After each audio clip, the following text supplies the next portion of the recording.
Yesterday, Sayadaw explained that by being mindful at the moment the objects are arising, one is sure to know the true nature. And Sayadaw explained by using the example of sitting down, how one should be noting at the moment of sitting down.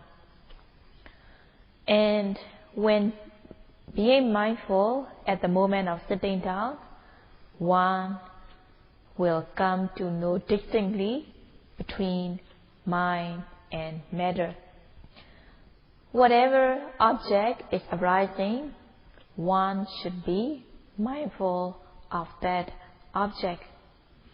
At times, the materiality alone is arising. At times, the mentality alone arising, but it is not obvious. But most of the time, Nama and Rupa, mentality and materiality, are arising in pair. At the moment of sitting down, there is Nama and Rupa, mentality and materiality. One should learn theory.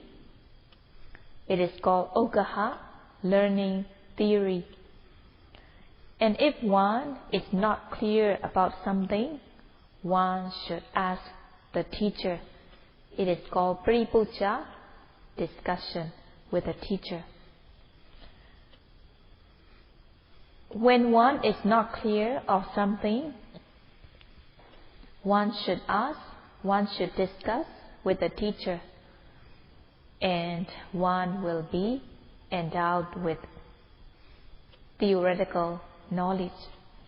It is called Agama Sutta, theoretical knowledge, in accordance with the text. One should know how to practice. It is called savana. One should learn how to practice, how to note, so that one comes to know the true nature. At the moment of sitting down, the actual sitting down and the noting mind should be concurrent. When sitting down, one sits down layer by layer, and the noting mind should be concurrent with the action of sitting down. One should push one's noting mind towards the object of sitting down.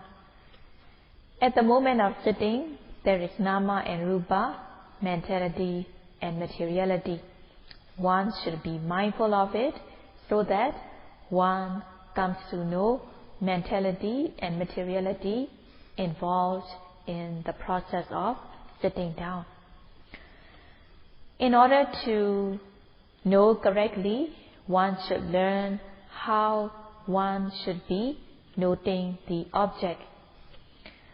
When learning the method how to practice, one should also bear it in mind. It is called dharana. Dharana means bearing in mind the method how one should practice. So it is very important for the yogi to learn the method, learning the method called savana, and also one should bear in mind the method how to practice. It is called dharana. For the meditation teacher, the meditation teacher should explain how one should practice, and also the teacher should explain that such things are present at the moment of sitting down.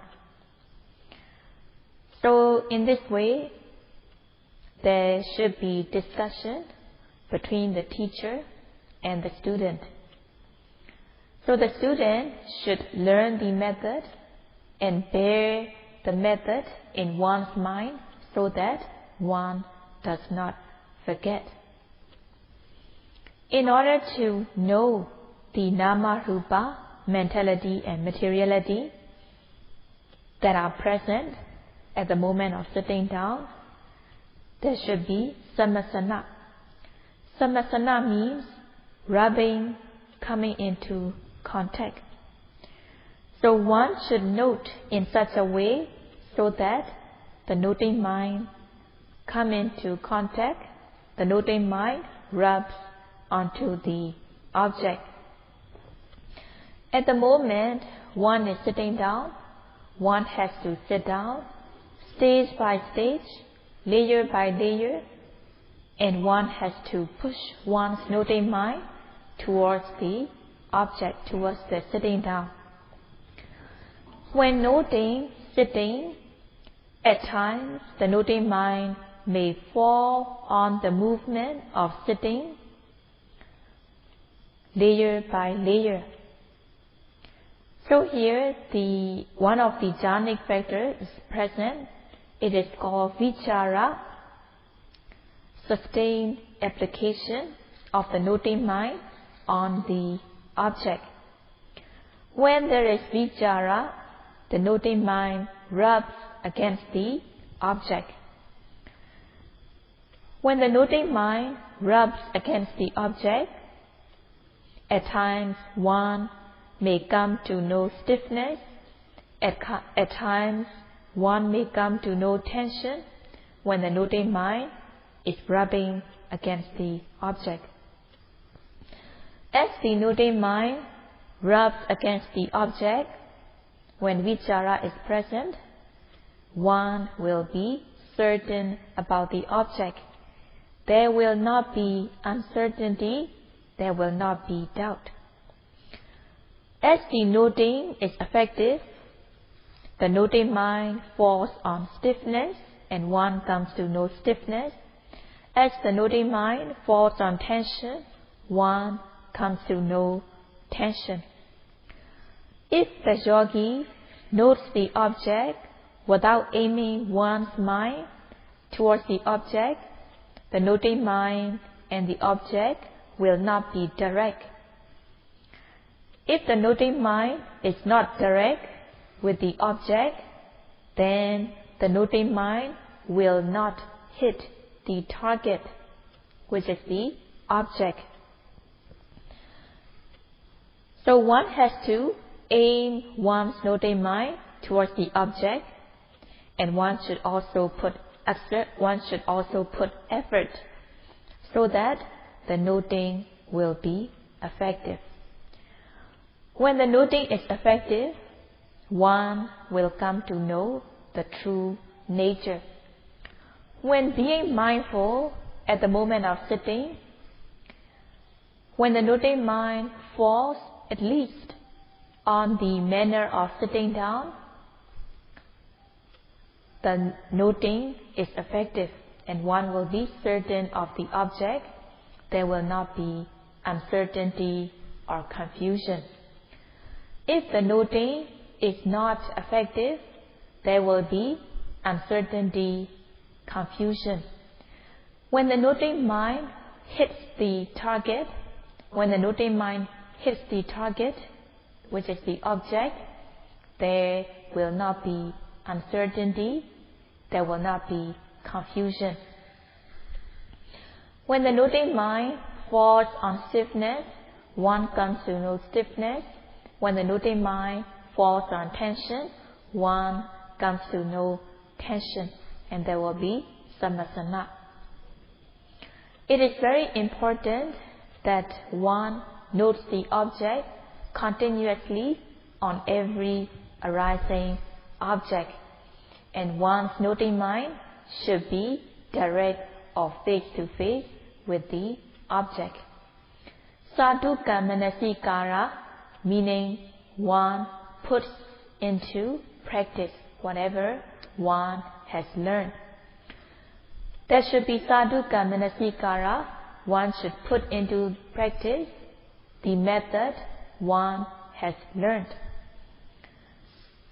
So in this way, one should know the method of practice, one should bear in mind, and also one should put it into practice.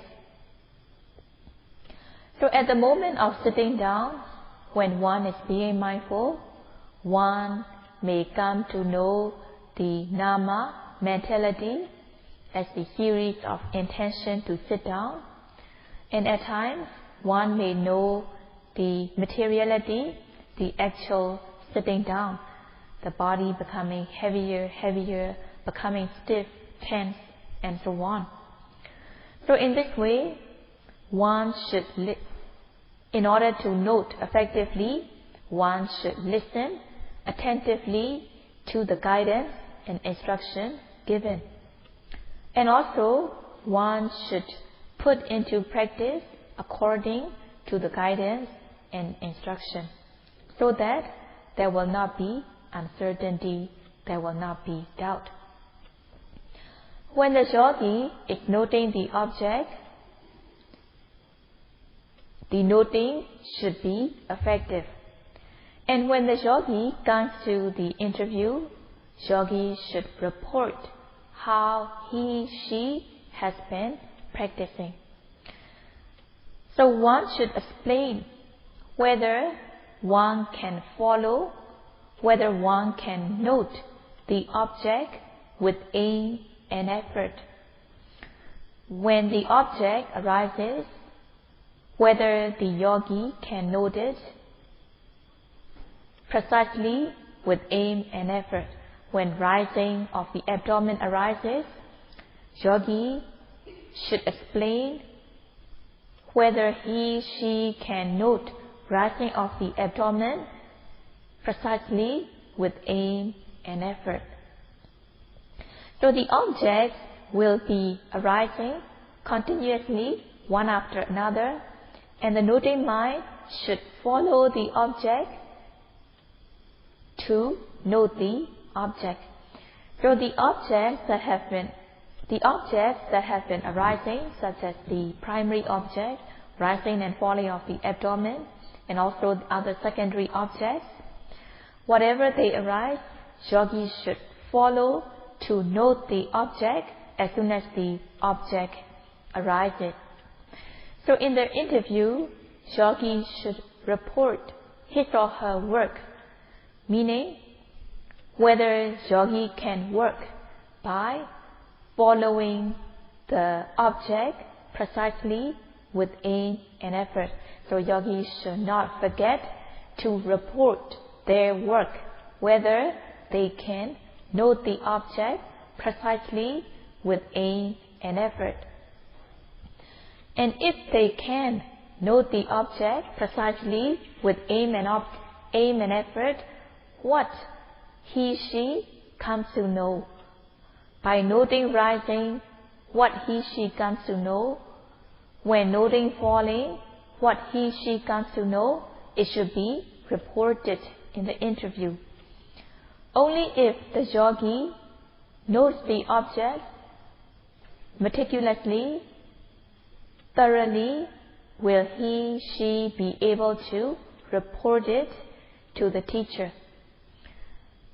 And the second thing, yogi should also report his or her quality of practice, whether she can know the object meticulously, thoroughly, whether his or her mindfulness is sustained on the object, whether the noting is effective. So in this way, yogi should be explaining the quality of his or her practice, whether the noting is meticulous, whether it is sustained on the object, whether the noting is effective.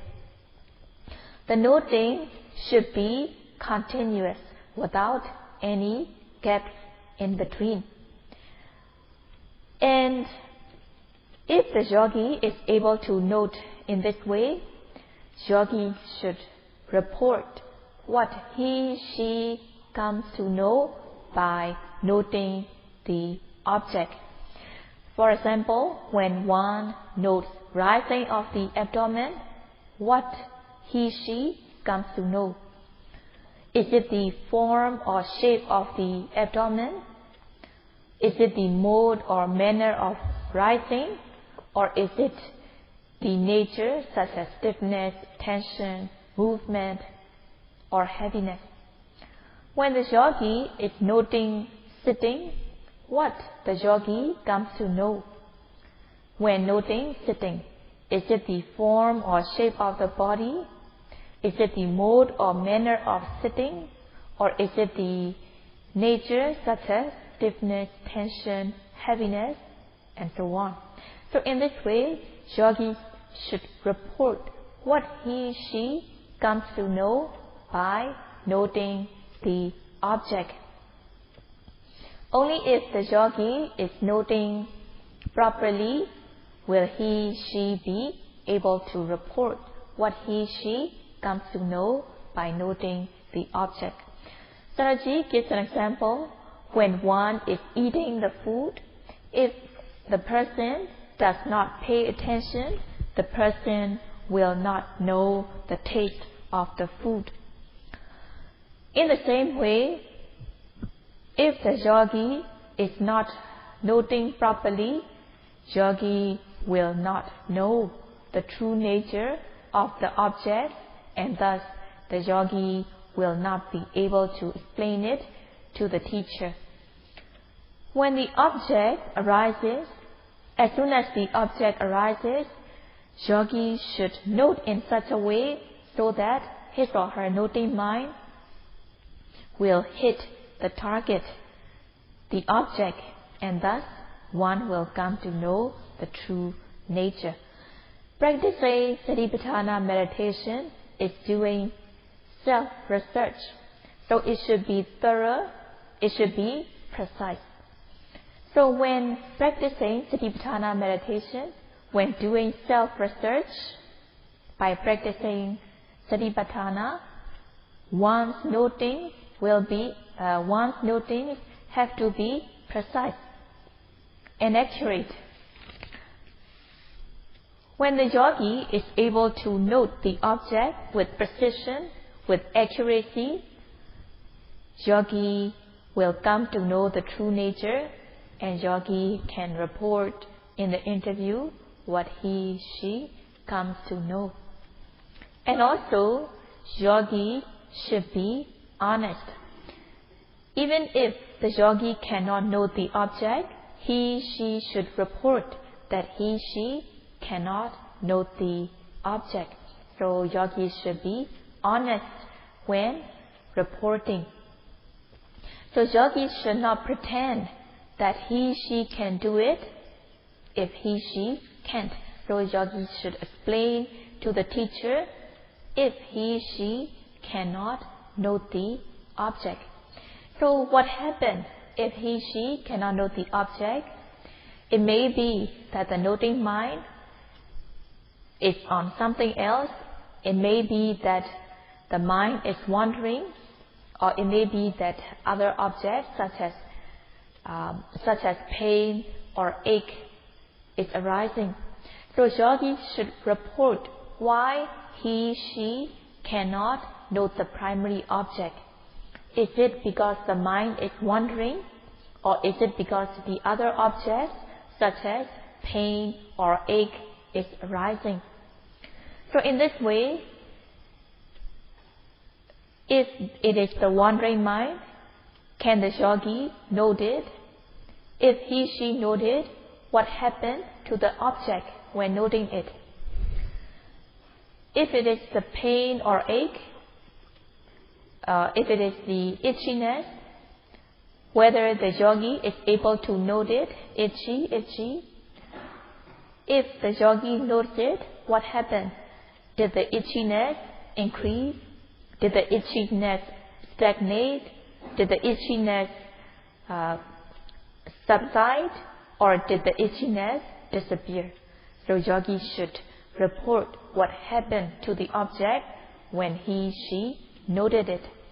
So in this way, When practicing Satipatthana meditation, when doing research in oneself, one should do it precisely. His or her self-research should be precise and accurate, and he/she should report what he/she found during the practice. So yogi should also report precisely, accurately what he/she experienced. So yogi should not be just reporting vaguely, ordinarily during the interview. His or her report must be accurate, precise with the experience. So Sayadaw has been explaining this so that yogis will know how to note the object, and yogis know how to report in the interview. The duty of the meditation teacher is to guide the yogis to their goal. Yogi's goal should be the ultimate peace, the genuine happiness, the genuine peace.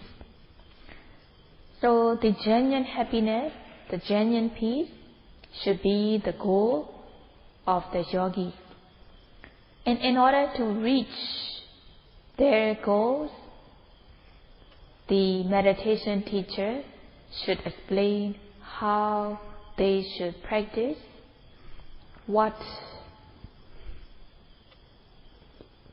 how they should practice. And the meditation teacher should explain what is nama, what is rupa, and if the yogi is not clear, the teacher should explain without having to ask. And also, teacher should explain the method of practice precisely, accurately. And also, teacher should listen carefully what the yogi is reporting. If there are shortcomings, then the teacher should guide in order to fill up the shortcomings. And if there are weaknesses in the yogi, the teacher should rectify. The teacher should give guidance to rectify it. And if there are things that are lacking in the yogi, then the teacher should give guidance in order to fill up what is lacking in the yogi. And also, yogi should help the teacher by reporting accurately of his or her experience. And yogis should practice accurately according to the guidance given.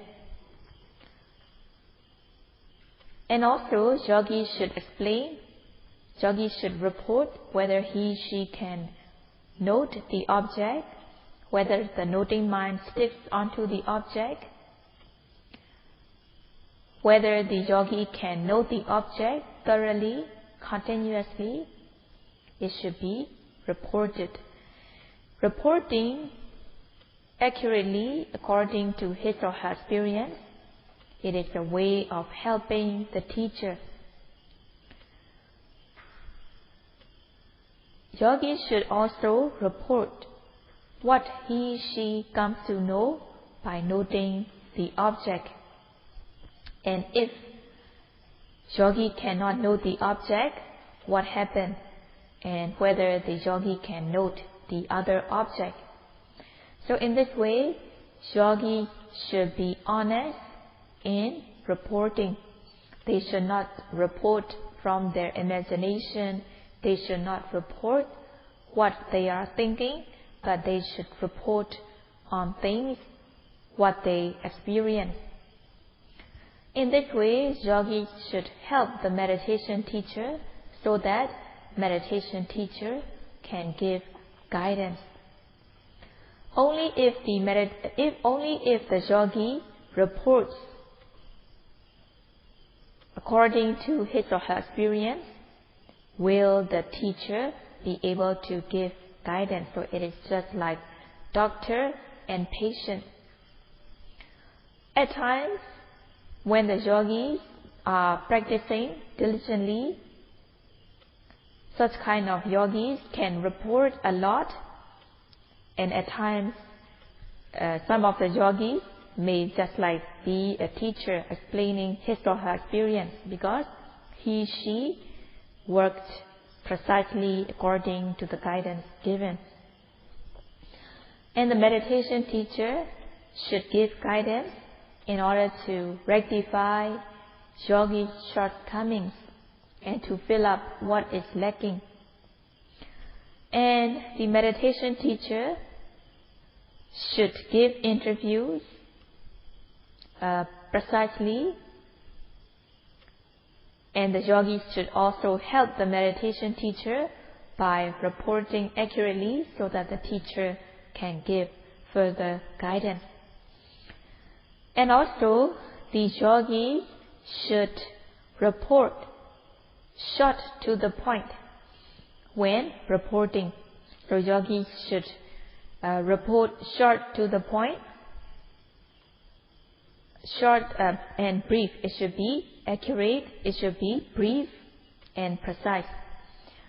And if the yogi reports precisely and the teacher gives guidance, then the yogi can make progress very shortly. So in this way, yogis should know the correct method of practice, and after learning the method of practice, yogis should be practicing diligently, continuously, apart from sleeping hours. So yogis should be dutiful by practicing diligently. By practicing diligently according to the guidance given, yogis will gain benefit. So in order to gain the benefit, yogis should work hard.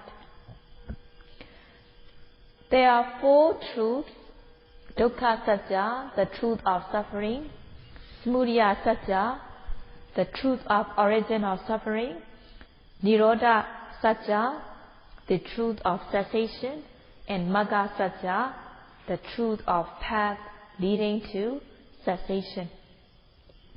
Among the 4 truths, the first 2, dukkha satya, the truth of suffering, and samudaya satya, the truth of origin of suffering, these 2 are lokiya satya, mundane truth. When practicing, yogis should deal with the first 2. The latter 2, nirodha satya and magga satya, it is enough, it is sufficient just to know the definition of nirodha satya and magga satya at the beginning of the practice. So nirodha satya is the truth of cessation, and magga satya is the truth of the path leading to cessation. So it will be sufficient just to know what they are. But yogis should be practicing on the first 2, lokiya satya, which are dukkha satya and samudaya satya. So in this way, there should be ugaha, learning. Yogis should learn what is materiality, what is mentality, what is dukkha satya, what is the truth of suffering. Dukkha satya is all the nama-rupa phenomena. Dukkha satya is the nama-rupa phenomena, the physical and mental phenomena that are arising. The physical and mental phenomena such as seeing, hearing, smelling, tasting, touching, rising, falling, they are dukkha satya, truth of suffering. And the craving on these physical and mental phenomena is the origin of suffering. So the craving is the origin of suffering. If the yogi is not clear, then she should ask the teacher. And also, if she is not clear how to note the object, they should ask the teacher. And it is said that one will come to know the true nature by being mindful at the moment the object is arising. So when there is seeing, hearing, smelling, tasting, touching, bending, stretching, one should be mindful. So there should be ugaha, learning the method, and when one has understood the method, one should put it into practice, and one should work on the first two, dukkha satya and samudaya satya. It is sufficient if one understands what is nirodha satya and what is magga satya. So one should work on the first two of the four truths. Nirodha satya is the cessation, the ultimate peace, the genuine peace. And magga satya is the path leading to the genuine peace. So one should not be thinking, but one should be practicing.